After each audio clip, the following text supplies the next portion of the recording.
Quando você toma um remédio, já parou para pensar que ele poderia ser ainda mais eficiente se fosse feito de outro jeito? Hoje vamos conhecer uma pesquisa que busca melhorar medicamentos que já existem, mudando a forma como eles são combinados e organizados. Para isso, recebemos o professor Paulo de Souza, especialista na área, e seu aluno de iniciação científica, João Segato, estudante de engenharia física.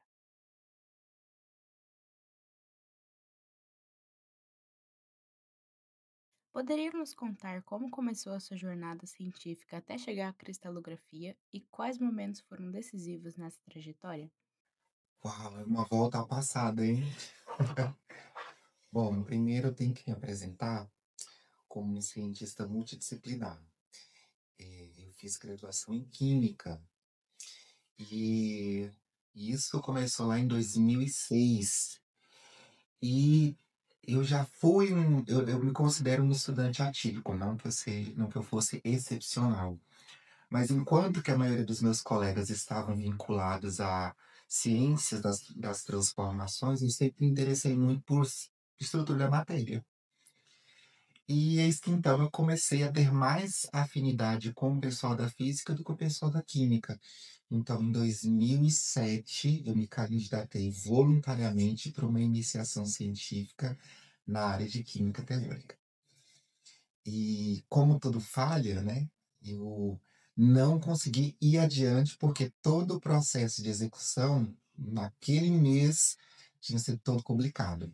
E aí eu fui convidado para trabalhar em cristalografia com o professor Hamilton Napolitano, que é um dos representantes da cristalografia no Centro-Oeste. Então, no segundo semestre do curso, eu já ingressei nessa área de cristalografia e de lá para cá eu não parei. E a cada vez mais que eu fui evoluindo, eu fui percebendo que naquela época, né, a cristalografia ela estava mais pro lado da física do que pro lado da química, pelo fato de usar difração. Então isso me fez caminhar mais pro lado da, da física. As motivações, eu acho que foram essas. Acho que estrutura da matéria é sempre tentar vincular a propriedade a uma compreensão a nível atômico molecular. Então, eu tenho esse vínculo que eu não consigo dissociar desde lá. E acho que quando eu conheci essa área, acho que aí eu percebi que era o que eu gostava mesmo. Acabou dando certo. Ah, eu acho que, como sempre, por uma exclusão, né? Fui tirando aquilo que eu não gostava e o que foi me levando para cristalografia. Momentos chaves, nossa, ai, momentos chaves. Bom, ao mesmo tempo que eu gosto dessa parte, eu também gosto muito de comunicação, gosto de culturas, gosto de um pouquinho de desafios. Então, em 2008, eu e o meu supervisor na época, a gente teve a ideia de nos candidatar para a Escola Internacional de Cristografia nos Estados Unidos. E aí, fortuitamente, assim, eu recebi o aceite do trabalho e eu fui o único aluno do mundo de graduação aceito no curso. Todos os demais eram alunos de mestrado ou doutorado. E essa convivência, esse desafio de ir, uma nova língua, uma nova cultura, um novo país, aí é que eu percebi uma dimensão do que representava a cristolografia. Que a cristolografia era, de fato, uma grande vertente da física, né? Então foi muito decisivo. Acho que outro momento que eu posso citar como sendo decisivo foi também outra experiência internacional, que foi a, o convívio com a professora Judith Howard. Ela foi uma das segundas orientadas, né, da Hoffman, que descobriu a penicilina. E a Judith era uma pessoa tão normal, e ela assumia a cristalografia como uma tão normal, que aquilo impactou a forma como eu lido com os meus alunos atualmente. Sem falar que a primeira vez que eu operei um difrator de raio-x também, E foi mágico. Eu acho que eu lembro como hoje, assim, a gente costuma pegar dados prontos e naquele momento eu descobri que era uma ciência experimental. Então, me pôs em xeque aí. Eu que sempre, eu iniciei minha carreira trabalhando muito com teoria, porque eu sou de uma universidade pequena, eu me graduei numa universidade pequena. Então a gente não tinha o equipamento de difração de raio-x. Mas eu sempre aprendi que mesmo sem esse equipamento em mãos, ele não tiraria a minha formação como cristalógrafo. Então, eu acho que isso foi até importante para mim, porque eu não, a gente não tinha a ideia do tipo, ah, o dado tá ruim, vou desistir dele. Não, o dado tá ruim, vamos saber entender o que, que eu posso extrair dele. E quando a gente chegou na época quando eu me aventurei para as áreas experimentais, né? Que foi ver um difratômetro, como ele funciona, as suas peculiaridades. Nossa, aquilo foi um segundo desafio, assim, na minha cabeça, de repensar todo o processo de metodologia cristalográfica. Quem está de fora acha que é algo muito simples, mas a chance de falha, assim, acontece em todo o processo, te faz pensar meticulosamente cada etapa do processo. Então, acho que foram essas. Para quem nos assiste e talvez nunca tenha ouvido falar, o que é a cristalografia e por que ela é uma área tão importante na ciência? Boa pergunta. Tá. A cristalografia, se você pegar a palavra, ela mescla dois conjuntos. Ela mescla cristais e ela mescla grafia. Então, é a área que se dedica à descrição da estrutura de cristais. Então, é a área da ciência que se dedica a entender como que átomos, moléculas, íons, entidades moleculares se agregam para formar sólidos cristalinos. Isso é importante porque tudo que nós compreendemos em termos de propriedade de sólidos, a chave está na estrutura de como ele se organiza no espaço ali no cristal. Isso vale para tudo. Vale para um metal, vale para um composto farmacêutico, vale para uma proteína, né? Então, vale para tudo. Então, você quer conhecer, você quer determinar fielmente como uma propriedade do material se comporta ou se infere propriedades daquilo, você necessita conhecer a estrutura interna. Então, a cristallografia se dedica a entender a estrutura interna de cristais. Ela é importantíssima e marca muito a ciência em muitos pontos. Vou citar alguns. Na época que a gente ainda estava desenhando como que a matéria é, se ela é composta de átomos, ou se ela tinha átomos, se átomos existiam ou não, foi a cristalografia um dos experimentos, a difração de raio-x, que demonstra que a matéria ela era discreta. Então, de fato, é um momento marcante. Outro momento marcante, citado na ciência, foi, de fato, a concepção de estruturas cristalinas pelo Lawler. A partir do momento que a gente faz uso de uma radiação nova que surgia na época, que era a radiação X, e usa aquilo para extrair informações da matéria cristalina, aquilo foi fantástico. Aquilo foi a prova de que, como aquela radiação X funcionava, porque se você estudar a história dos raios-x, você vai ver assim, passa também, surge algo novo. Eu não sei se aquilo é onda ou matéria. E eu não consegui um evento para aquele material, aquele raio-x, né? Que era a difração. E aí a gente tem um vínculo. Eu só tenho difração de raio-x para cristais utilizando radiação X. Prova novamente outro requisito da difração, né? As fendas na qual a radiação vai ultrapassar têm que ter dimensões do comprimento de onda.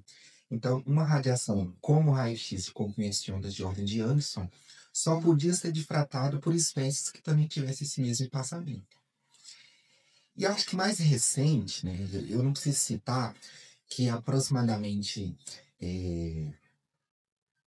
de 20 a não sei ao certo, mas uma boa parte dos prêmios nobres que a gente tem, todos eles ou foram na área de cristalografia ou foram usuários de cristalografia.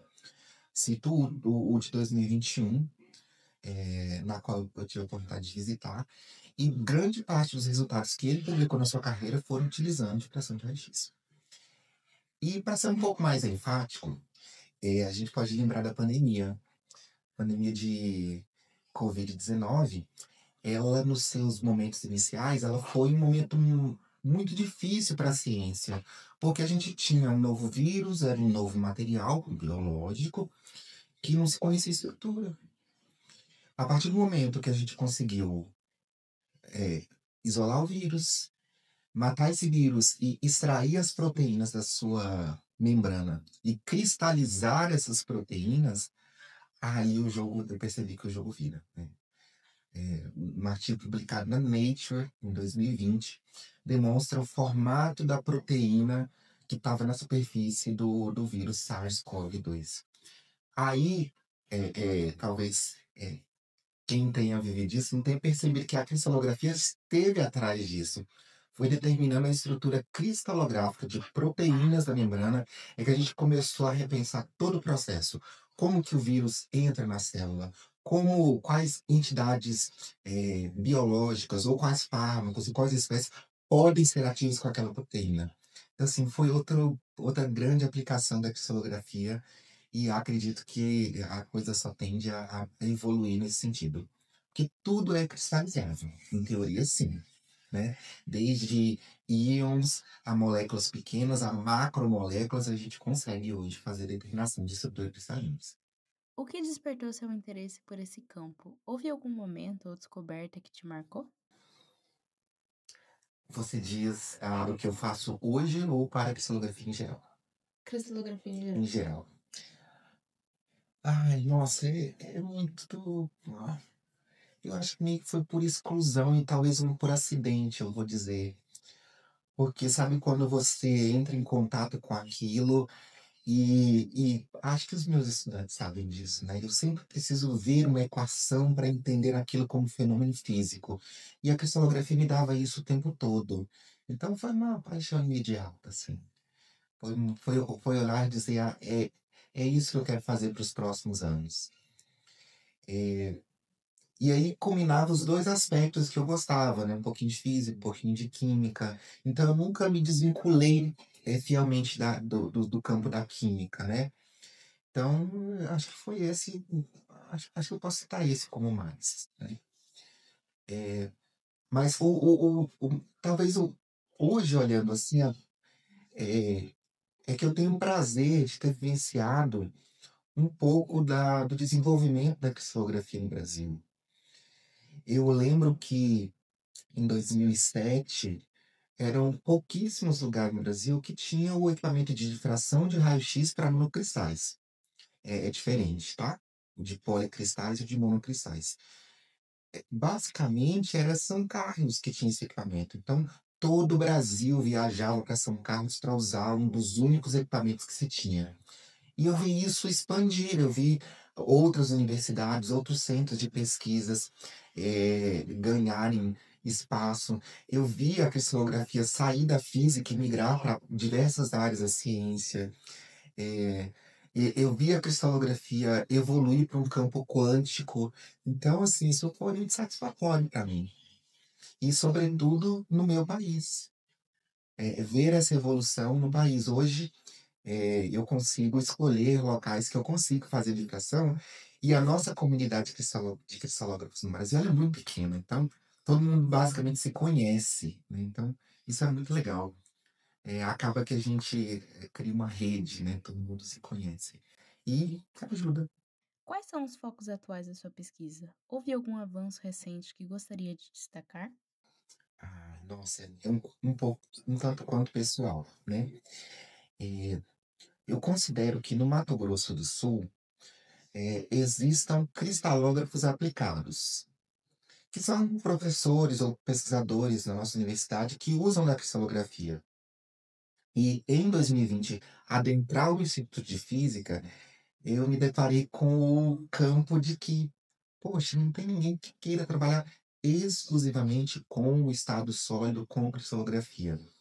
E eu já tinha experiência de trabalhar com sólidos farmacêuticos, que é uma área multidisciplinar, né. Foi essa experiência que me mostrou que se eu era químico, se eu era físico, isso era independente, era aquilo que eu precisava para desenvolver a ciência como eu conheço. E quando eu adentrei o instituto, eu falei: "Poxa, que oportunidade grandiosa poder ser esse representante no Instituto de Física, formar alunos e viver disso os próximos anos". E eu implantei aqui no instituto, as primeiras pesquisas com desenvolvimento de formas sólidas de fármacos, e alguns alunos vieram comigo nessa desafio. A gente chegou aqui, não tinha basicamente nada, era bancada, muita coisa era improviso, e essa não é ruim, né, é uma parte boa do cientista brasileiro, é que a gente é criativo, né. E, em 2021 eu tive a oportunidade de fazer um estágio fora. E quando esse estágio apareceu, apareceu também a possibilidade de eu migrar um pouco a minha área. Então eu decidi dar ênfase à quiralidade. Então, hoje a UFMS tem, um cristalógrafo que trabalha com engenharia de cristais, mas que essa engenharia de cristais está com foco para a quiralidade. Ah, alguns avanços, já foram obtidos. Separar enantiômeros, que são moléculas especulares e que têm propriedades biológicas diferentes, é um desafio grandioso. Primeiro, porque as soluções que nós temos disponíveis ou são caras ou inviáveis. Então, a cristalização e a engenharia de cristais surge e absorve essa área. Mas é assim, é um desafio porque, acho que meu aluno já falou, o estado sólido é imprevisível. Então, assim, quando você considera as possibilidades que podem ser geradas de cristalização de agente quiral com outro agente quiral, é muito maior. Um dos avanços que a gente teve no nosso laboratório foi conseguir a separação de enantiômeros de alguns antidepressivos, tá? São trabalhos que ainda estão em desenvolvimento, mas que para as ciências farmacêuticas isso é fundamental. Pelo fato que, se eu não conheço essas estruturas cristalinas, eu não consigo pensar no processo de separação. Hoje você vai no mercado, você encontra o omeprazol e o esomeprazol, o citalopram e o escitalopram. São exemplos de casos de sucesso que surgiram com atividades que eu venho desenvolvendo aqui. Então, quem sabe algum dia ali nos próximos anos, a gente não tenha cada vez mais fármacos enantiopuros que venham trazer segurança e efetividade para o tratamento de algumas doenças. Então, novamente, a cristalografia tem impacto porque é um caso, né, quando você estuda a quiralidade, você precisa fielmente conhecer a estrutura do material. Mas não só a estrutura molecular, a estrutura de arranjos. Então, são trabalhos que ainda estão em desenvolvimentos e que possibilitaram me vincular ao FMS com outras universidades, como, por exemplo, o Instituto Max Planck na Alemanha, a UEC na Bélgica e com a Universidade do Porto. Então a gente está trabalhando aí com essas cooperações, sem falar com as cooperações nacionais, que a gente continua também nessa rede de cristalógrafos, né. Com base na sua experiência, quais são os principais obstáculos para pesquisar cristalografia no Brasil? Pesquisar cristalografia no Brasil. Hum, eu poderia dizer que o difratômetro, ele limita um pouco, porque tem certos materiais que não são estáveis, ou que não suportam viagem, ou que não suportam ficar fora da solução. Então, quando você tem um equipamento no local onde você está executando a pesquisa, ela flui muito mais rápido. Mas isso não inviabiliza o meu caso. A gente não tem o equipamento ainda, mas eu consigo normalmente determinar estruturas cristalinas, né? Eu poderia dizer também que seria equipamentos de geração avançada, né. Então, a cristalografia hoje ela está avançando, né, no sentido de a gente conhecer um modelo de densidade eletrônica muito mais robusto do que a gente estava acostumado há 10 anos atrás. Mas para isso você precisa de um equipamento que consiga suportar coletas dessa magnitude. Ah, fora isso, né, é um campo de muita tentativa, é um processo racional, mas é um processo sistemático, racional, eu diria assim, porque também envolve a imprevisibilidade do estado sólido. Então, eu acho que as dificuldades seriam essas, porque aceitação a gente consegue ter, né? Espaço também. Então, por mais que seja uma área que hoje não esteja em evidência, que a ciência também tem isso, mas ainda tem espaço. E como o senhor enxerga o futuro dessa área nos próximos anos? Quais são as maiores promessas? Eu acredito muito que a gente vai entender a cristалografia no sentido de densidade eletrônica, que isso vai haver impacto para a gente entender ligação química, junção entre materiais. Eu acredito que a gente vai cada vez mais conseguir determinar estruturas maiores. Então, talvez a gente consiga determinar estruturas de ai, macroestruturas muito maiores do que a gente consiga hoje. Ah, enfim, acho que são esses os avanços. Sem falar, né, que a cristalografia de raio-x, ela ficou um pouco estável e agora vem surgindo a difração de elétrons, que talvez vai baratear e trazer uma versatilidade para a cristalografia, né? Então é um outro campo de trabalho, tem surgido nos últimos anos com uma força para compostos orgânicos, porque para compostos metálicos já é usado, mas eu acredito que esse vai ser uma das tendências, eu acho. A densidade de carga, seria um pouco de cristalografia quântica e a difração de elétrons. Como você vê o papel da iniciação científica na formação de novos cientistas? Fundamental. Eu acho que todo estudante deveria fazer uma iniciação científica. Eh, eu sempre digo para os meus alunos como é impactante, porque muitos deles já têm a vivência de uma aula experimental. E no início todo mundo inicia assim, professora, e isso daqui? Então é difícil, eu penso que seja impactante para eles escutarem de mim dizer, eu não sei. Que esse é o papel do cientista, é você fazer observações, fazer hipóteses, validar essas hipóteses, a fim de conseguir um conhecimento científico. Então, essa ideia de como que o conhecimento que a gente usa se constrói é fundamental quando ele é obtido na prática, né? Também para o mundo do trabalho é importante, né? Então, na iniciação científica você recebe um problema e você tem que tratar esse problema. Como? É você que vai criar, é o aluno que vai desenvolver, é o aluno que vai ter as suas próprias ideias. No mundo do trabalho também é assim. Às vezes você vai ter problemas que vão exigir de você tomadas de decisão que não está escrito no livro de física.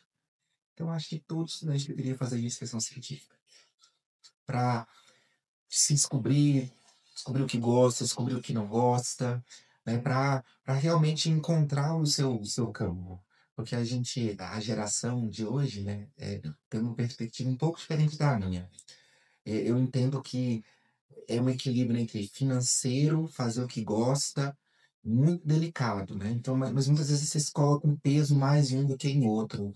Então é importante fazer o que gosta tendo rentabilidade daquilo, né. Aí vai envolver outros aspectos aí, saúde mental, prazer em fazer as coisas, resposta daquilo, né. Então eu acho fundamental que todo estudante faça iniciação científica, né, sabendo que, o fundamental, que acho que não está em sala de aula, né, que esse campo de criar conhecimento científico é um processo sócio-histórico e cultural. Então, hoje eu trabalho com compostos farmacêuticos, com alguns compostos farmacêuticos, e tudo isso tem uma resposta, muitas vezes, política, financeira, social, econômica, né? Isso tem impacto não só na ciência, mas tem impacto na sociedade, tem impacto na economia. Então, isso é também importante para trazer para a cabeça do meu estudante, para a formação do meu estudante. Então, por isso que eu recomendo, faça isso. Assim. Conta pra gente um pouco da sua trajetória. Como você chegou à engenharia física? Desde o ensino médio, eu sempre gostei muito mais da parte das engenharias. Eu fiz o técnico em mecânica no Instituto Federal, então eu sabia que eu queria ir para uma engenharia. Eu só não sabia exatamente qual. Por ter feito a área de mecânica, eu sabia que não era engenharia mecânica. Mas aí eu fui analisando as outras e aí eu descobri que aqui tinha a engenharia física, que eu descobri ela por acaso, assim, pesquisando no YouTube, e me chamou a atenção. E aí eu falei, vou tentar dar uma chance nesse curso, mas é porque uniu a questão teórica do estudo da física que eu gostava muito, mas também a parte prática de ser uma engenharia. E aí eu tentei dar essa chance pro curso. Como surgiu a oportunidade de ingressar na iniciação científica com o professor Paulo? No ano passado, em 2024, eu estava fazendo uma disciplina com ele, de Física 2, e ele anunciou na turma que ele iria abrir uma disciplina optativa de Engenharia de Cristais Farmacêuticos. Como lá no Instituto Federal a gente tive a área de mecânica e eu sabia mais ou menos por cima o que era cristalografia na área de ciências materiais, aí eu me interessei, mas eu não tinha de fato a menor ideia do que seria essa disciplina. E aí eu comecei a fazer com ele, a gente começou a estudar. E ali nesse contato ali do dia a dia, ele acabou me convidando para a gente começar a participar do Mais Então eu comecei a fazer as primeiras pesquisas, a colocar em prática aquilo que a gente estudava ali naquela disciplina. E aí eu acabei ingressando na iniciação científica. O que você aprendeu durante a sua IC que talvez não aprenderia em sala de aula? Eu acho que o maior diferencial, pelo menos na minha IC, é pela questão prática. Primeiro que eu trabalho com uma área que não é do nosso costume, que é uma área um pouco mais de química, uma área um pouco mais de farmácia, e isso faz com que eu tenha que sair um pouco da minha zona de conforto e pesquisar mais. Mas também eu acho que a questão prática, ela pega muito, porque na teoria as coisas geralmente dão certo, na prática não dá. E quando a gente vai ver da cristalografia, é muito um tiro no escuro. Então a gente tem que fazer muito teste, a gente tem que de fato vir para o laboratório e fazer algo sem saber de fato o que vai acontecer. A gente tem algumas previsões, mas a gente não consegue dizer com clareza. Então, eu acho que essa incerteza é algo bem interessante, porque assim, tira a gente do nosso conforto. A gente tem que de fato pesquisar, tentar entender o que está acontecendo na realidade. A teoria é muito bonita, mas na realidade nem sempre a gente consegue colocar isso em prática. E eu acho que isso foi o maior diferencial em fazer uma iniciação científica numa parte mais prática. Houve algum momento marcante durante a pesquisa, alguma descoberta ou desafio que te fez crescer? Eu acho que teve 2 momentos. O primeiro é que eu trabalho com 2 medicamentos, um é o salbutamol e o outro é o cetoprofeno. Com o salbutamol, a princípio, ele seria o meu fármaco principal, eu ia trabalhar principalmente nele. Só que a gente acabou depois de uns 6 meses fazendo testes e testes atrás dele, a gente não conseguiu fazer um único cristal com ele. Então essa dificuldade desse fármaco, ela chamou muita atenção pra gente, fazendo a gente ter que deixar ele infelizmente um pouco de lado. Mas o cetoprofeno, que era um fármaco que a gente não botava muita fé, vamos dizer assim, ele foi justamente que a gente já conseguiu obter resultado e a gente já conseguiu desenvolver uma nova estrutura, um novo arranjo com ele a partir de outros fármacos misturados. Então eu acho que esse choque daquilo que a gente esperava que iria acontecer e não aconteceu, deu um pouco de aflição no começo, porque a gente queria um resultado e a gente ficou meses testando e fazendo diversos testes e nada dava resultado. Então eu acho que isso foi uma coisa que foi interessante, assim, essa experiência, porque você tem que saber lidar com o não, né? Às vezes você tem que saber explicar o porquê. Nem sempre as coisas dão certo na prática, mas isso também faz parte da pesquisa, né? Já pensou nos próximos passos da sua jornada? Você considera seguir na pesquisa ou explorar outras áreas? No momento, eu tenho considerado mais seguir na pesquisa. Eu acho que essa área, no começo, eu não conhecia nada, então eu não tinha essa pretensão. Mas eu acho que com o tempo eu já fui conhecendo um pouco melhor, já fui entendendo mais. E no momento eu gostaria de continuar na área mais de pesquisa, mas eu também ainda tenho interesse bastante em ir para uma área mais prática ainda, que seria trabalhar talvez numa indústria, numa área talvez de fato em que está ali tendo o resultado prático sendo gerado, né? E aí a gente poderia unir tanto a parte acadêmica com a indústria. Mas no momento eu estou focando então ainda mais nos estudos e tentar seguir essa área acadêmica por enquanto. Se você pudesse dar um conselho para você mesmo no primeiro dia da graduação, o que você diria? Eu acho que a gente entra muitas vezes muito preocupado com notas e faz parte, mas também a gente tem que entender que nem tudo é sobre aquela disciplina específica que a gente tem ou não facilidade. Às vezes a gente vai ter alguma dificuldade, vai tirar nota baixa e a gente vai acabar ficando frustrado, mas a gente vai perceber com o tempo que a gente é bom em outras coisas. Às vezes é uma coisa mais prática, numa área que a gente não conhece, né, a gente não tinha essa esperança. Então eu acho que a dica seria, tipo assim, para testar tudo que for possível. Então, desde o primeiro ano, assim, eu acho que eu ia atrás de pesquisas, de conhecer e conversar com os professores para entender os ramos que a gente pode seguir ao longo da carreira. Eu acho que seria uma dica interessante que eu poderia seguir. É isso, João. Muito obrigada pela sua participação.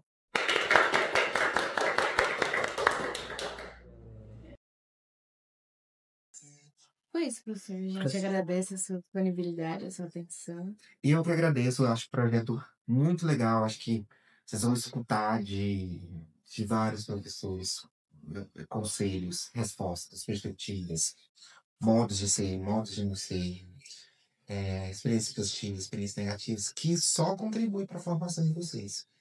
É que a gente tem muitas vezes coisas do nosso lado e a gente desconhece. A gente tem um monte de professores do Instituto de Física, a gente desconhece a maioria do que eles fazem. Então, a gente fica assim, eu não tenho, tem, né? Então, precisa de projetos como esse para trazer em evidência o Instituto para o Instituto, porque a física é física. A física somos de nós físicos, estudantes de física, né? E afins também, né? Então, são projetos que vão trazer o olhar de nós para nós mesmos. Para dizer, tá vendo aquilo que está sendo feito lá longe, também é feito na UFMS, lá na física. Então é importante isso, gente. Trago essa ênfase que eu acho que vai ser um resultado positivo. Eu ainda quero plantar a árvore símbolo do grupo de cristalografia, né? Eu tive essa ideia, eu falei, olha, o IP é uma árvore que demora a pegar, demora a morrer, né? E aí, quem sabe, né? Como em 2025 foi plantada um IP para representar o grupo de cristalografia. Eu tenho essa ideia. Doida, mas eu falei, vou trazer alguém para plantar esse IP para me lembrar que, apesar de eu ter passado por muitos lugares, mas foi aqui que eu criei raiz.